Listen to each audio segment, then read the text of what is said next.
জিহাদে যাওয়ার জন্য প্রস্তুত করে তৈরি করে, ঠিক আছে, প্রস্তুত করে দেয়। আমরা যুদ্ধে যাইতে চাই, ফিলিস্তিনের পক্ষে আমরা যুদ্ধ করতে চাই।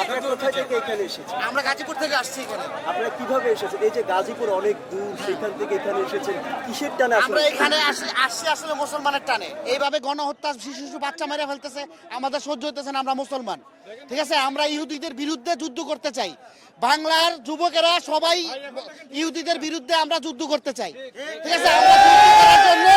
আমরা যুদ্ধ করার জন্য এখানে আসছি। আমরা বাংলাদেশ সরকারকে বলবো, আমরা বাংলার অনেক যুবক আছি, আমরা সবাই যুদ্ধে যাইতে চাই ফিলিস্তিনের পক্ষে, ঠিক আছে, ফিলিস্তিনের পক্ষে যুদ্ধে যাইতে চাই। বিশ্ব নেতৃবৃন্দর যে তাদের যে অবস্থান, এই অবস্থানকে আপনারা কিভাবে দেখেন? আসলে ওই অবস্থান তো আমাদের কিছু করার নাই। আমাদের যে ক্ষুদ্র মানুষ, আমাদের যে ক্ষুদ্র প্রতিবাদ, আমাদের থেকে আমরা আমাদের প্রতিবাদটা জানাতে চাই। আমাদের সরকার আছে, আমাদের সরকার যদি আমাদেরকে যাওয়ার ব্যবস্থা করে দেয়, আমাদেরকে ট্রেনিং দেয়, আমরা যাওয়ার জন্য রাজি আছি। বাংলার যত যুবক আমরা যাওয়ার জন্য রাজি আছি ইনশাআল্লাহ। তারা যেমনটা বলছিলেন যে তারা কিন্তু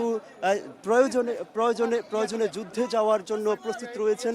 এবং আমরা আরেকজনের সঙ্গে কথা বলছি, তিনিও এসেছেন প্রতিবাদ জানাতে, এবং তার সঙ্গে আমরা কথা বলবো আজকে আপনারা এখানে কি জন্য এসেছেন এবং আপনাদের প্রতিবাদটা আসলে কি। আপনাকে ধন্যবাদ। আমরা এখানে এসেছি, আপনারা জানেন, মুসলমানদের উপরে, মুসলমানদের প্রথম কিবলা বাইতুল মুকাদ্দাসের উপরে, গাজাবাসীর উপরে ইহুদি সন্ত্রাসী নেতানিয়াহুর নেতৃত্বে আমার দুধের সন্তানকে আগুনে পুড়ে গুলি করে হত্যা করা হচ্ছে। তারা মানবতা লঙ্ঘন করছে। আমরা চাই বাংলাদেশের মাটি থেকে আমরা একটা স্লোগান দিতে চাই, বিশ্ববাসীকে জানাতে চাই, যদি আর গাজার উপরে কোনো আক্রমণ করা হয়, কোনো গুলি করা হয়, আমরা ইসরায়েলে গিয়ে নিজ হাতে নেতানিয়াহুকে হত্যা করব। আমাদের ঈমান আছে, বাংলা নয় সারা পৃথিবী থেকে একটি স্লোগান আসছে, আর কোন মুসলমানের রক্ত ঝরতে দেওয়া হবে না। মুসলমান এক হয়ে কাজ করবে। মুসলমান ভিতুর জাতি নয়, মুসলমান ন্যায়ের জাতি। অতএব নেতানিয়াহুকে সাবধান করে দিচ্ছি, শুধু নেতানিয়াহু নয়, আমরা আমেরিকা সহ সারা পৃথিবীর সকল ইহুদি নাসারাদেরকে হুঁশিয়ার করে দিচ্ছি, সাবধান হয়ে যাও। যদি আর একটা গুলি পড়ে গাজার উপরে, আমরা এখান থেকে পায়ে হেঁটে হলেও আমরা ইসরায়েলে গিয়ে আমরা নেতানিয়াহুকে হত্যা করব। বিশ্ব নেতাদের আসলে ভূমিকা কি? আপনাদের বিশ্ব নেতাদের ভূমিকা নিয়ে কোনো প্রশ্ন আছে?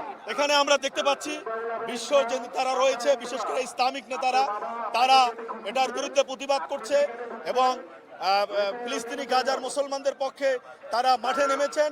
এবং আমরা দেখতে পাচ্ছি যে কিছুদিন আগে আমরা যার বিরুদ্ধে লড়াই করেছি, আপনার ফ্রান্সের যে ম্যাক্রো, তিনিও কিন্তু এই ফিলিস্তিনকে স্বাধীনতা ঘোষণা দেওয়ার জন্য তিনি ঘোষণা দিয়েছেন। অতএব বিশ্ব নেতারা এখন মুসলমানদের পক্ষে, গাজার পক্ষে এবং দলমত নির্বিশেষে সকলেই একাত্মতা পোষণ করেছেন। অতএব আমরা আপনাদের মাধ্যমে জানাতে চাই, বিশ্ববাসীকে জানাতে চাই, আর মুসলমান ঘরে বসে থাকবে না। যদি গাজার একটি শিশুর উপরে আক্রমণ করা হয়, গাজার উপরে কোনো আক্রমণ করা হয়, গুলি করা হয়, আমরা বাংলাদেশ থেকে ওই ফিলিস্তিনে গিয়ে আমরা ইসরায়েলের বিরুদ্ধে যুদ্ধ করব।